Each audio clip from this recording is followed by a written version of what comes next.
আসসালামু আলাইকুম প্রিয় চাকরি প্রত্যাশী ভাই বোনেরা, সকলে কেমন আছেন? আশা করি সকলে ভালো আছেন। গণপ্রজাতন্ত্রী বাংলাদেশ সরকারের স্বরাষ্ট্র মন্ত্রণালয় একটা নতুন নিয়োগ সার্কুলার প্রকাশ করেছে, যেখানে 4টি পদে মোট 85 জনকে নিয়োগ দেওয়া হবে।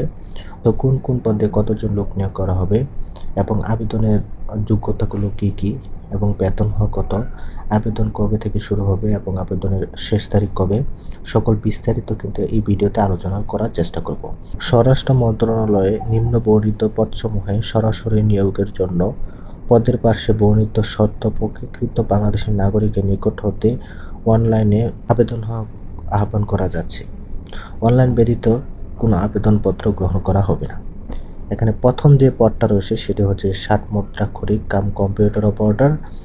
এটার 13তম গ্রেডের একটা চাকরি। এখানে বেতন স্কেল হলো 11,000 থেকে 26,590 টাকা।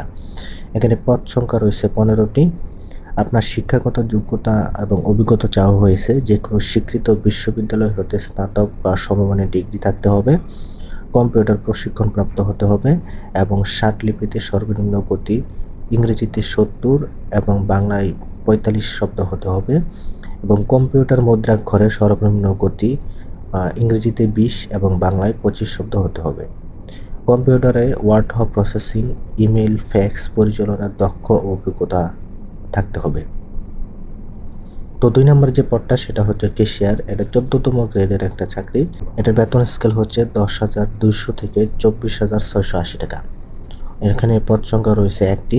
এখানে শিক্ষাগত যোগ্যতা চাওয়া হয়েছে স্বীকৃত বিশ্ববিদ্যালয় হতে বাণিজ্য বিভাগে স্নাতক ডিগ্রি, কম্পিউটার চালানোর দক্ষতা থাকতে হবে এবং কম্পিউটারের ওয়ার্ড প্রসেসিং সহ কম্পিউটার চালানোর দক্ষতা এবং অভিজ্ঞতা থাকতে হবে। 3 নম্বর যে পদটা রয়েছে সেটি হচ্ছে অফিস সহকারী কাম কম্পিউটার মুদ্রাক্ষরিক। এটা 16তম গ্রেডের একটা চাকরি। এটার বেতন স্কেল হচ্ছে 9,300 থেকে 22,490 টাকা। এখানে পদ সংখ্যা রয়েছে 20টি। এখানে শিক্ষাগত যোগ্যতা চাওয়া হয়েছে কোনো স্বীকৃত বোর্ড হতে উচ্চ মাধ্যমিক সার্টিফিকেট বা সমমান পরীক্ষায় উত্তীর্ণ হতে হবে এবং কম্পিউটার প্রশিক্ষণপ্রাপ্ত হতে হবে এবং কম্পিউটার মুদ্রাক্ষরে সর্বনিম্ন 3 মিনিটে ইংরেজিতে 20 এবং বাংলায় 20 হতে হবে। কম্পিউটার মুদ্রাক্ষরে ওয়ার্ড প্রসেসিং সহ ইমেইল, ফ্যাক্স পরিচালনার দক্ষতা অভিজ্ঞতা থাকতে হবে।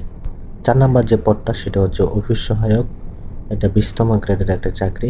এটার বেতন স্কেল হচ্ছে 8,250 থেকে 20,010 টাকা। এটার পদ সংখ্যা রয়েছে 49টি। তো এটার শিক্ষাগত যোগ্যতা চাওয়া হয়েছে যে কোনো স্বীকৃত বোর্ড হতে মাধ্যমিক স্কুল সার্টিফিকেট বা সমমান পরীক্ষায় উত্তীর্ণ হতে হবে। বর্ণিত শর্তাবলী আবেদন ফর্ম পূরণ এবং পরীক্ষায় অংশগ্রহণের ক্ষেত্রে অবশ্যই অনুসরণ করতে হবে। সকল পদের প্রার্থী ক্ষেত্রে 1/10/2025 খ্রিস্টাব্দ তারিখে বয়সসীমা 18 থেকে 32 বছর হতে হবে। বয়স প্রমাণের ক্ষেত্রে এফিডেভিট গ্রহণযোগ্য হবে নয় এবং বর্ণিত 1 এবং 3 নং ক্রমিকে উল্লেখিত পদের বিভাগীয় প্রার্থীর ক্ষেত্রে বয়সসীমা 40 বছর পর্যন্ত শিথিলযোগ্য। সকল পদের জন্য প্রার্থীদের লিখিত এবং মৌখিক পরীক্ষায় অংশগ্রহণ করা হবে। 1, 2, 3 নং ক্রমিক বর্ণিত পদের জন্য লিখিত এবং ব্যবহারিক পরীক্ষায় উত্তীর্ণ এবং 4 নং ক্রমিক বর্ণিত পদের জন্য লিখিত পরীক্ষায় উত্তীর্ণ প্রার্থীদের তাই সরাসরি মৌখিক পরীক্ষার জন্য যোগ্য বলে বিবেচিত হবেন। সরকারি, আধা সরকারি, স্বায়ত্তশাসিত প্রতিষ্ঠানের চাকরির প্রার্থীকে অবশ্যই যথাযথ কর্তৃপক্ষের অনুমতিক্রমে আবেদন করতে হবে। চাকরিরত প্রার্থীদের সকল শর্ত সাপেক্ষে আবেদনপত্র পূরণের সময় ডিপার্টমেন্টাল ক্যান্ডিডেট পদের ক্রমিক 1 ও 3 এবং অপশন সিলেক্ট করতে হবে। অন্যদের ক্ষেত্রে এই শর্ত প্রযোজ্য নয়, তবে চাকরিরত প্রার্থীদেরকে মৌখিক পরীক্ষার সময় নিয়োগকারী কর্তৃপক্ষ কর্তৃক অনাপত্তি ছাড়পত্রের মূল কপি জমা দিতে হবে। সার্কুলারটি আমার ফেসবুক পেজে আমি আপলোড করে দেব, সেখান থেকে আপনারা বিস্তারিত পড়ে নেবেন। তো এখন আমরা দেখব যে আবেদনের কবে শুরু এবং কবে শেষ। তো এখানে অনলাইনে আবেদন ফর্ম পূরণ এবং ফি জমাদানের শুরুর তারিখ হচ্ছে 3/11/2025 অর্থাৎ 3 নভেম্বর 2025 সকাল 9টা হতে আবেদন শুরু হবে এবং আবেদন শেষ হবে 23শে নভেম্বর 2025 বিকাল 5 ঘটিকার মধ্যে। উক্ত সময়সীমার মধ্যে ইউজার আইডি প্রাপ্ত প্রার্থীগণ অনলাইন আবেদন সাবমিট করার সময় থেকে 72 ঘন্টার মধ্যে SMS ও পরীক্ষা ফি জমা দিতে পারবেন।